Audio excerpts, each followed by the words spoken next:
Oh, here we go. Okay. Thank you, Azure, for the invite to do this. And to let everybody know, this is a lecture that I have as part of my shellfish aquaculture class that the undergraduates get. And I've modified it a little bit for the purposes here. So I'll go through it, and I hope we can discuss it afterwards. So I'm going to start. Yep, perfect. Thank you. That was just a comment to full screen it. Okay, so I'm going to full screen here, and this is what we're going to our topic today. So what I want to do is sort of begin a little bit with pre-colonial fishing, and I love this watercolor from the manner of their fishing. Is it's called watercolor from London artist John White during the voyages of discovery to Virginia. This is probably in North Carolina, and it shows sort of the Native Americans in a vast abundance of fish, and there's enough detail here that you know, some of the fish that are being depicted here are, you know, certainly recognizable. Here in Rhode Island, the shell fisheries have been known since colonial times. So we know that there's archaeological studies both in Potawatomi, Upper Point Judith Ponds, and other places where there's the Narragansetts and the Wampanoags had summer homes and their shell middens. As early as 1643, there's a whole chapter on fish and fishing in Roger Williams' the book, The Key to the Language of America. So there was basically a dictionary of Narragansett fisheries terms, including shellfish as well, that was published, and many of the words in that document have become part of the English language. Quahog is in there, and succotash is in there, and Askuta squash that became squash is in there. So it's kind of a number of interesting things. Okay, now time moved forward, but yet still in the colonial era. There was a known fishery for oysters. There were oyster reefs in Rhode Island, and as early as 1734, there was worry about the decline of oysters in Narragansett Bay. Now, one of our main problems in Rhode Island is that we do not have easy supply of limestone around. So if you want to make cement or masonry mortar or something like that, you're going to need some sort of calcium carbonate. It usually comes from limestone in a lot of places further south. But around here, our granite bedrock doesn't supply that too well. So the best place to get it is oysters from Narragansett Bay. So, and this probably was one of the first natural resource statutes on the book. The oysters were harvested, basically put in lime kilns to burn the oysters and just get the shell out, the calcium carbonate for the limes. So there was a statute from the Colonial Assembly at the time that forbid that because it was harming the oyster populations. Also, during the sort of colonial era prior to the United States even being the United States, it was recognized that oysters were being over harvested, and there was the first year restrictions on on oyster harvest that were put in as early as 1766, so in the 18th century. In the very late 18th century, the legislature, now the Rhode Island state legislature, now that it's part of the United States, mandated first seasonal closures from May 1st to September 30th during the warm months. These are times when people are most likely to get sick on shellfish. They didn't know the microbiology very well. They didn't know harmful algal blooms very well, but they knew that people were getting sick in the summertime. So this was a first shellfish health move in Rhode Island in 1798. And that same year, during the same legislation, the first aquaculture grant was given by the General Assembly.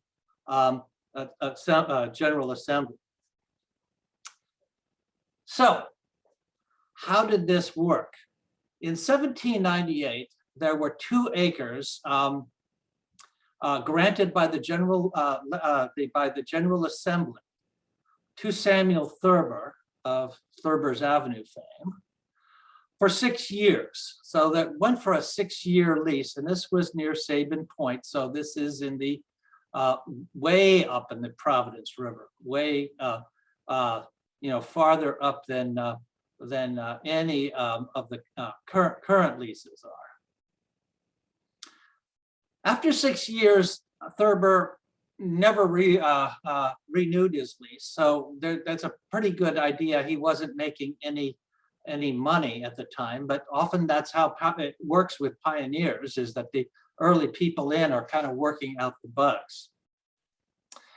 A few years later, in 1822, there were 3 acres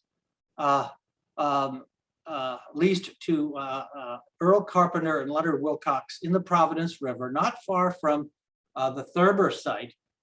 And this was renewed in 1828 and years afterwards. So Carpenter and Wilcox kind of got the knack of it and made it good in terms of their oyster farms way up there in the Providence River.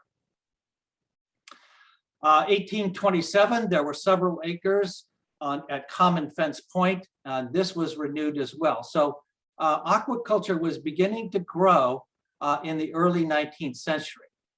Now, Common Fence Point, of course, is on the up in Mount Hope Bay on the north shore of Aquidneck Island.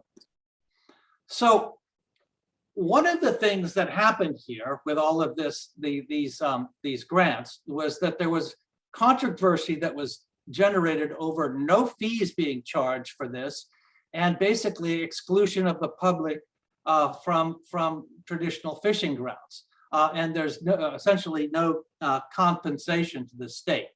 So this became a major bone of contention at this period of time. So let's take a look at this issue of what and the arguments that were laid out. This is the King Charles Charter. You can go up to the State House and see this. This is under the care of the Secretary of State, Nellie Gorbea, in her office. And it is a rather large document written essentially in one paragraph. In fact, and what you will see here, it's there's no kind of section numbers over there, so you really have to hunt for everything in here. But there is this passage here from the King of England that in very flowery language talks about fishing upon the coast of New England and America, and that the people of Rhode Island have have free power and liberty to continue the trade of fishing on the coasts. Okay, so what is happening with this is that people are free to go fishing without express permission of the king to do it. So in England, if you were to go hunting on the land, you would need the king's permission because the king owns all of the land. But this is basically a grant for by the king for fishing in the Rhode Island area. Okay, so another key thing here is there was a major Supreme Court case over oyster farming, and this particular oyster farm was in Raritan Bay in New Jersey. And the idea here is that under a royal charter, like the King Charles Charter, but in New Jersey, allowed or granted oyster grounds to one family. That's this Alessi of Waddell here. And the state of New Jersey, after the revolution, then went on and granted rights to another set of people. These people, Martin here, and this created a huge amount of controversy about who actually owns these leases. Is it the original land grant by the King of England, or is it the state of New Jersey? This came to the Supreme Court, all the way to the Supreme Court, with a decision here that basically is summarized here, that when the revolution took place, the people of each state became sovereign. So it's no longer the king who's making the decisions. It's now the state that's making the decision, and the people of the state have the absolute right to their navigable waters and soils under them for the common use, subject to the rights since surrendered by the Constitution to the general government, so to the federal government. So, so if it's not surrendered by the Constitution, basically the states have the say here. So the king, there's been a revolution, the king doesn't have any say anymore, and such documents such as the King Charles Charter are on very shaky legal ground. This court decision, in part with a number of other, such as the Doors Rebellion, right at this period of time, the 1840s, prompted Rhode Island to revamp the Constitution. And this section on the fishery moved over almost verbatim from the King Charles Charter to the Rhode Island Constitution, with the people continuing to enjoy the rights of the fishery, privileges of the shore that is entitled under the charter and common usage of the state, but there's no grant. So this notion born in the King Charles Charter gets carried right over from the earliest days in the 1843, right over to the Rhode Island Constitution, and this section remains till today. 1 year later was the 1844 Oyster Act, which basically was the first Rhode Island aquaculture law. And this set up a leasing system for oyster farms, $10 an acre for the first acre, and $1 each for any additional acres. All right, so in 1844, $10 was an awful lot of money. That was big money. This was sort of set up, and there was a state board of Shellfisheries commissioners that is appointed by the assembly, but serving with no salary, similar to CRMC, and with the people serving without pay. This kind of volunteer work. So in that first year, they generated $60 in lease fees with the existing farms out there. and aquaculture took off and began to grow. So the first period of time of controversy, major controversy, was the 1840s and 1850s, a period in Rhode Island known as the Oyster Wars. There was stealing from the leases because people, fisher folk, truly believed that they had the right under the charter and the Constitution to fish anywhere they wanted. There were arrests, several court cases, and all of these were settled in favor of the state. In 1852, there was a law requiring that all shell stock be returned to the bay as setting substrate. So there was a recognition at the time that oysters like to set on other oysters. So oyster shell needed to be returned back to the bed so that the oyster beds could replenish themselves. There was a law allowing culturists 5 bushels a day from public beds. This was a first law trying to restrict sort of the amount of seed that aquaculture people collected from the public. This was prior to the days of hatcheries, so seed needed to be come from natural seed grounds. To try to deal with this poaching problem and sort of the marine issues, the commissioners of Shellfisheries purchased a patrol boat in 1855, and this was the birth of the DEM enforcement, what is now the DEM in environmental police, goes all the way back to 1855. Now, by the end of the 1850s, the lease fees dropped to 0, and the General Assembly was very concerned about this. And reading in between the lines, there may have been some collusion on some of this by some of the commissioners, but the amount of violence and sort of the atmosphere was not conducive to having aquaculture, and it was a bit of a concern. So a couple of years later, 1864, now this is in the height of the Civil War.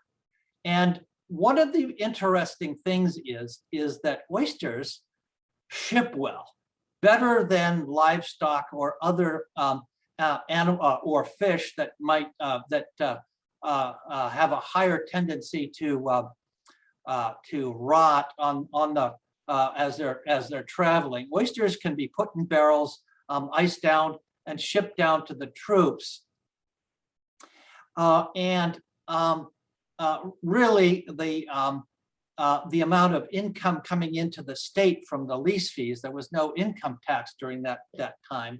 So these types of business taxes were really how the government run.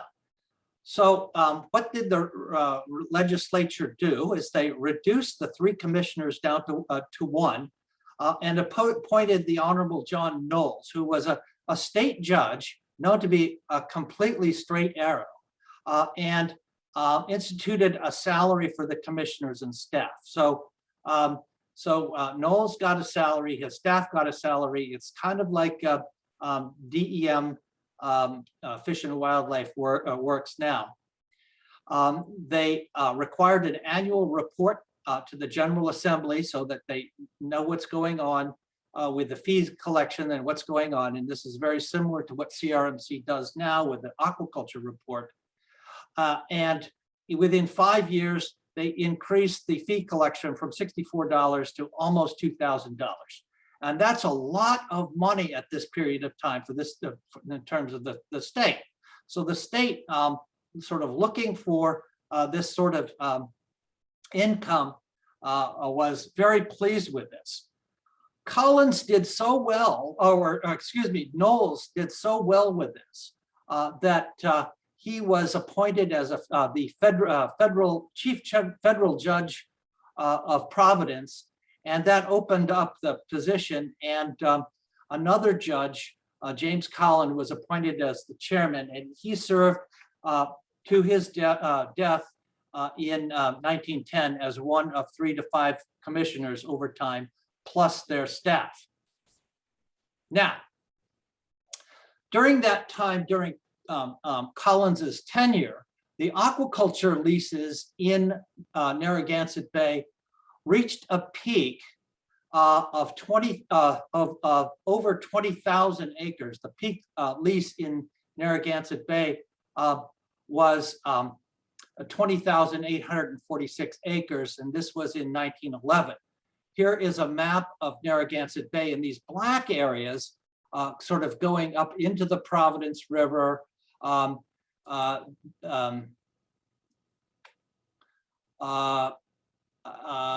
sort of various areas here at Common Fence Point, sort of the Kickamuit River area here, Bristol and Warren areas, and all the way down past south of North Kingstown, were major oyster grounds and lease areas. Peak production at this period of time, 1908, was the peak period at 1.4 million bushels of live oysters and 1.3 million gallons of shucked meats. We are talking north of $500 million dockside value in today's dollars. So we're about, you'll see later, about $6 million. So we've got we're about 100 times less than the production back at the time. Now, one of the features of the oyster industry back at the time is that it had a mill town labor system, very much like the textile mills, and were run very much like the textile mills. The oystering was controlled by 7 families, and many of the towns, sort of Warren, Bristol, were the bases of the oyster families, also South Providence as well. And there was essentially tenement housing for oyster people with a company store and credit system, and you kind of work your way through the system. And this Milltown system was really an Achilles heel, later causing part of the problems, and we'll discuss that in a little bit. Here is some of the report data on lease fees generated by year. When at the peak of production in the mid 1910s, we were up around $140,000. These are period pieces, fees. So we're talking $140,000 in 1910 dollars, which is, we probably need to multiply that by 30 or 40 to get to today's money. But that was a huge amount of income to the state. Likewise, the leased areas, they kind of grew steadily. The technology was beginning to work out, and just prior to 1900, it just basically takes off. And then almost as quickly as it arrived, it disappeared or declined. But even into the 1930s, there was well over 5,000 acres of oyster grounds. Now, to illustrate this picture here is a shucking house in the Fields Point area of Providence, kind of where Save the Bay's headquarters is, not far from where the Narragansett Bay Commission has their, one of the biggest companies was the Robert Pettis companies on South Water Street here in Providence. But this particular shucking house, these are oyster shells as high as a 3-story building. And this is only one season's worth of shucking, because all of these shells by law had to go back into Narragansett Bay as setting substrate for the next generation of oysters. Now, the University of Rhode Island, or its predecessor, the Rhode Island College of Agriculture and Mechanical Arts, really began helping out with some of the science of oysters. The first marine lab was established on Point Judith Pond at the site of what is now the DEM Marine Fisheries Coastal Laboratory at the end of Succotash Road. And this picture, the upper picture here, is the original building there, which is long gone. But it was expressly created because the textile mills in Peacedale and in Wakefield, Rhode Island, dumped effluent down the Saugatucket River, and that effluent was causing problems with the oysters. And Dr. George Field here was charged with trying to figure out a way to save the oyster farms. And his recommendation was to open up a permanent breachway in Point Judith Pond. And that was taken and funded. And that breachway led to the development of the fisheries a port at Galilee. So this breachway at Galilee was begun at this time. And this was, the breachway was originally financed by the oyster leases funds generated in Point Judith Pond. Later on in the 1930s, as that decline, the Rhode Island established its first oyster hatchery at the Narragansett Marine Laboratory, now the Narragansett Bay campus. In this building that is still standing, this is the Helen Mosby Center. And if you ever go into the Mosby Center, right in the center of the Mosby Center is basically a concrete strip floor. And these were where the very, very heavy seawater tanks for the oyster were placed, so that they be on concrete as opposed to the wooden floor. Okay, now we saw the decline beginning in the 1920s. And there were many things happening at the time that contributed to the decline of Rhode Island aquaculture during this period of time from the 1920s to the 1950s. First of all, there was an increase of raw sewage inputs beginning about 1910.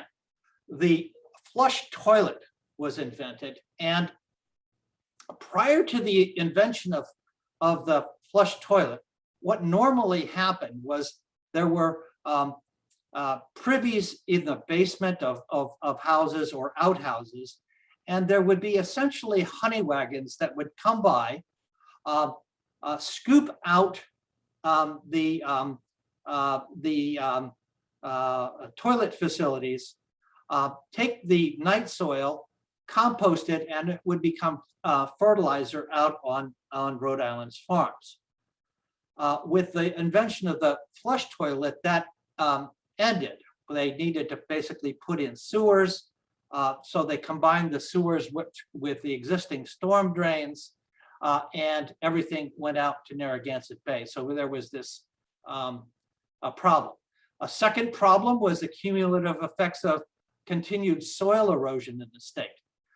Nowadays, we see lots of secondary forest around the state. All around the state, we see lots of stone walls where sheep farming used to be practiced big time to feed the woolen mills and other small scale farms.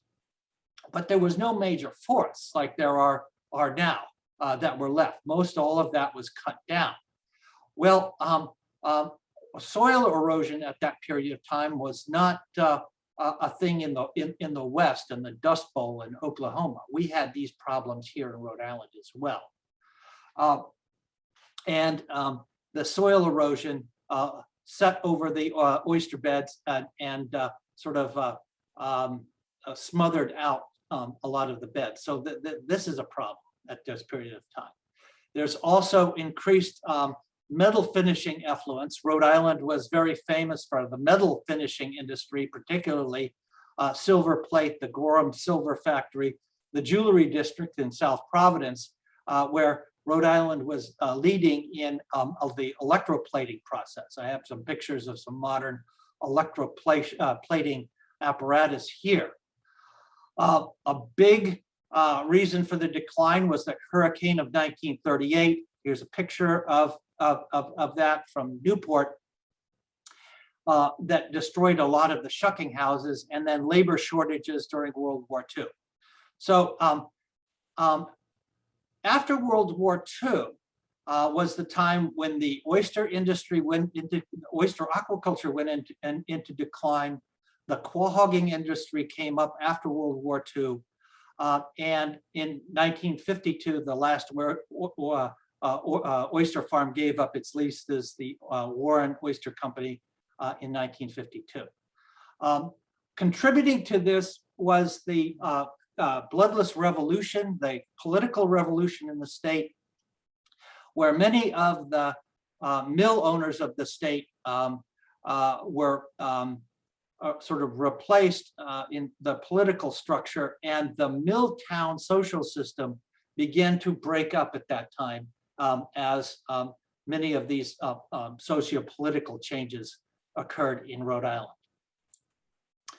So between the 1950s and 1990s, there was a lot of reasons for the lack of aquaculture growth during this period of time.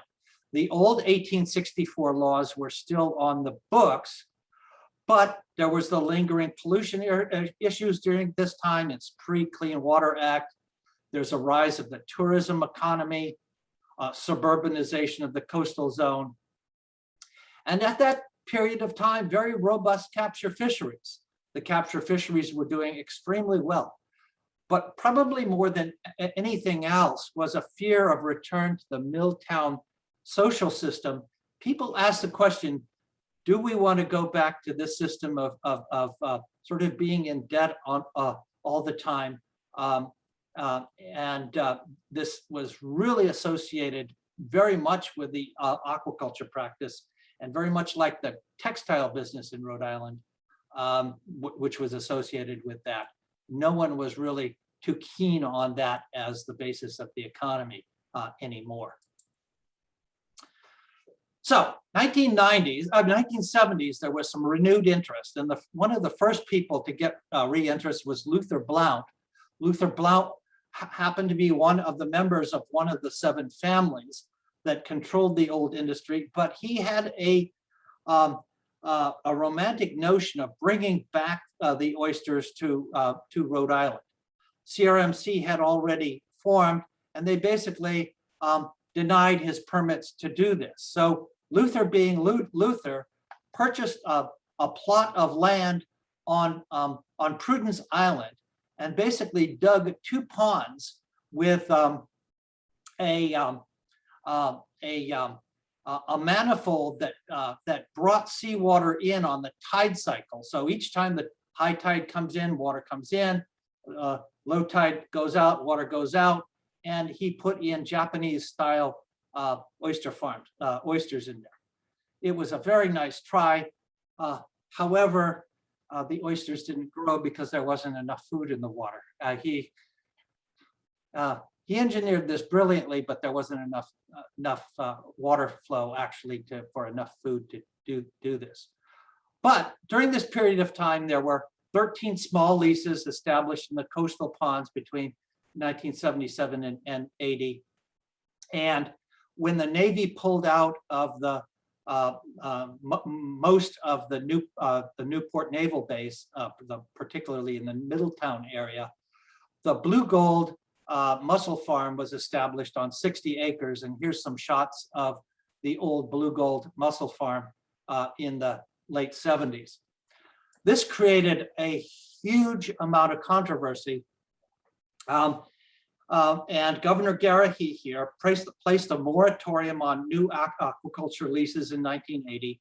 And there was a complete revamp of the aquaculture statutes back from 1864. So there is a revamp of chapter 2010, which is the aquaculture statute chapter, with CRMC lead on the leases, hearings by the Rhode Island Marine Fisher, hearings at the local level, DEM review, and so that there was a lot of citizen involvement in whether aquaculture could happen. And then this was put into the CRMC Red Book in 1983 as part of the CRMC regulations. The first trial of this new law was by Spatco Limited, the Moonstone Oysters of Point Judith Pond. In 1988, Bob Rowe of Moonstone Oysters applied for a 50-foot by 50-foot oyster lease in Point Judith Pond. According to the 1981 procedures, this was a 2-year process requiring 14 public hearings. So the 14 public hearings, CRMC hearings, Marine Fisheries Council, local hearings, conservation, harbor commissions, every single one.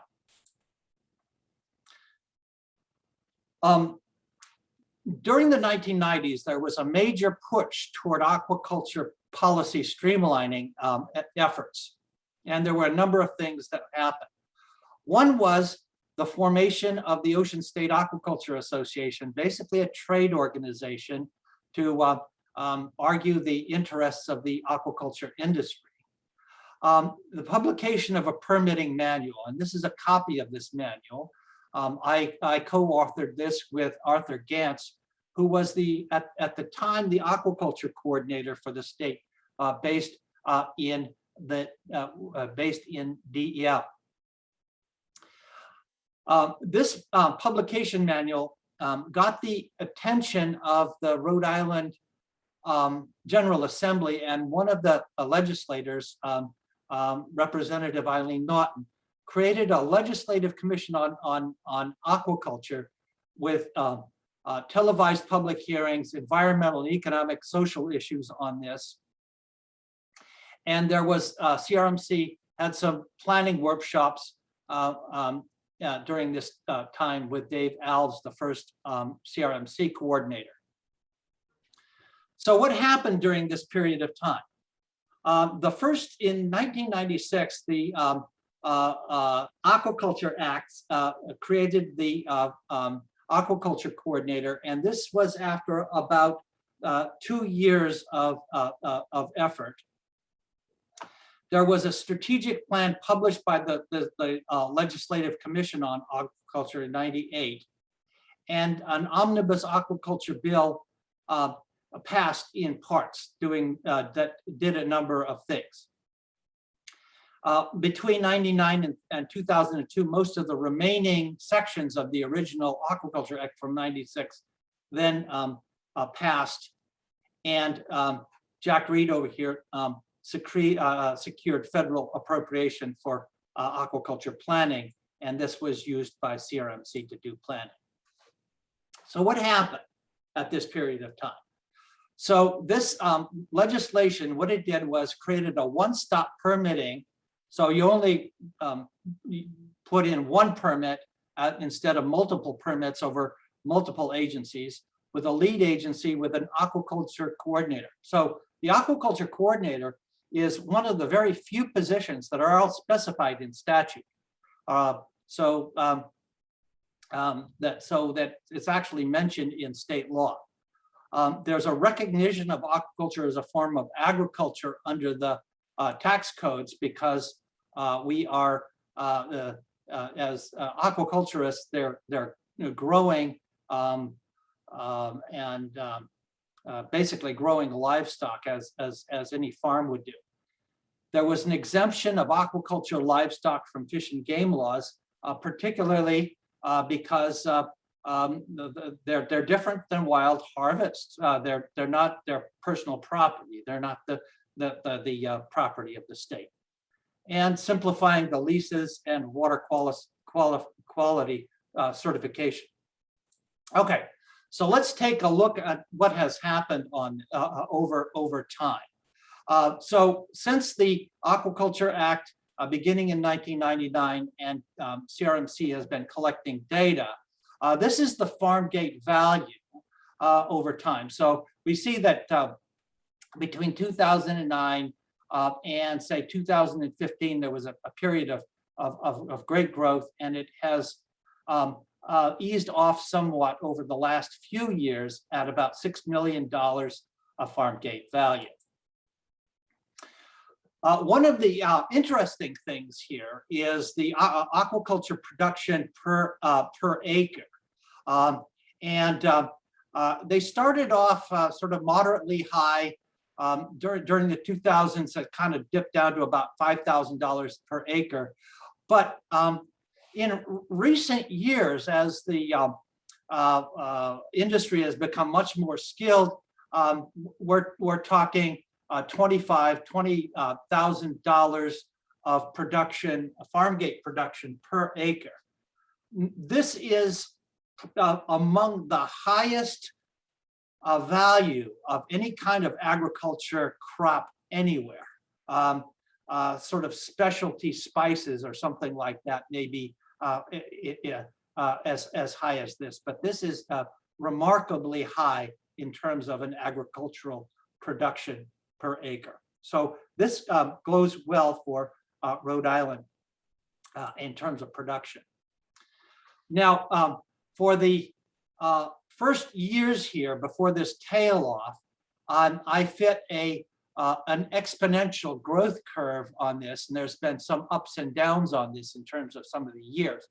But this has an exponent value of 0.20, basically meaning that this is a 20% per year growth over basically since elapsed time since 1994, 20 years. We're getting to 23 years or so there of aquaculture growth before this sort of tail off has begun. Other things that are going on in Rhode Island, Roger Williams University across the bay has been very big into promoting oyster gardening and restoration programs, getting people sort of homeowners to get into oyster growing hobbyists. And this has been very successful in getting people sort of accustomed to and sort of excited about having shellfish in their local waters. And it's has become fairly profitable. And with that, I thank you, and we'll entertain any questions about the presentation. So, Azure, take it away. Thank you so much, Dr. Rice. That was really wonderful. What a thorough and fascinating history, and I hope folks have some questions. If you do, if you wouldn't mind putting your hand up. If you go under reactions in the bottom right-hand corner, you'll see a little raise hand button. You can do that just so I can keep track of it. Anyone have any questions or thoughts? Mike, I have a quick question while maybe folks mull it over their own questions. Is what, sort of given the history, are there some of the modern challenges that we're facing, really as a nation and as a world, like climate change and, pollution and sort of increased uses? Do you see any of that as limiting the future growth of aquaculture? Yeah, a lot of the shellfish aquaculture here in Rhode Island is very green and eco-friendly, and is actually an antidote to a lot of the sort of the major ills. One of our major problems, of course, is dealing with excess nitrogen with the sewage treatment plants and basically the human population. That's one issue. The acidification of sediments is an issue.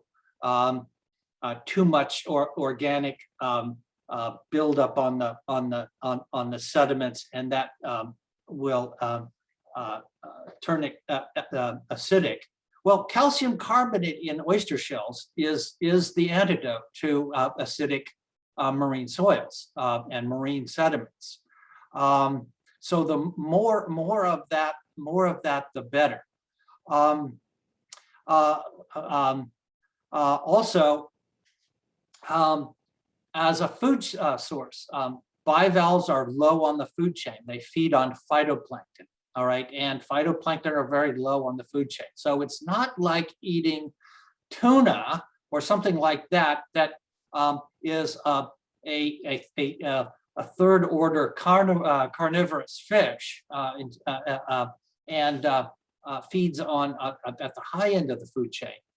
And they tend to be very, very, very, very nutritious. So they're in a lot of ways, the oyster farms are probably about as green as you can get in terms of a seafood production enterprise. That's great. Thank you, Mike. And we do have a couple questions in the chat. First from David, what happened to the wild oyster population? Okay. Well, the wild oyster population was fairly well overfished by the turn of the 19th century. So these oyster reefs that sort of had existence and were sort of exploited, but not heavily exploited, were becoming much more exploited during the 19th century, and they were essentially overfished and not managed. It's sort of like a tragedy of the commons issue. When the Oyster Act was passed, this was basically seen as a means to restore the oyster, and those acts required the shells to go back into Narragansett Bay to act as setting substrate, and there was more active management rather than sort of an open, relatively unmanaged fisheries. The commissioners on shellfisheries only came into being with the 1848 Oyster Act. No, 43 Oyster Act, excuse me. So that is, that's when things started to move into it. As I was pointing out, there were sort of previous legislation to try to deal with the overfishing problem, particularly the problem of fishing for the purpose of creating lime for masonry mortar. That was a kind of a big. I mean, they recognized that was a problem, but still it wasn't enough. The restriction for tongs and the like, it didn't work. So this was seen as a way of bringing back oysters. Great, Mike. And in our last 10 minutes, we do have two more questions posted. One from Sean: is there a state resource for disease control the way we have extension agents for plant pathogens in animal agriculture? Yes, indeed, we do. And the part of the original 1996 legislation, and basically what that eventually got passed with the last bits and pieces in 2002, created what is known as the Aquatic Biosecurity Board.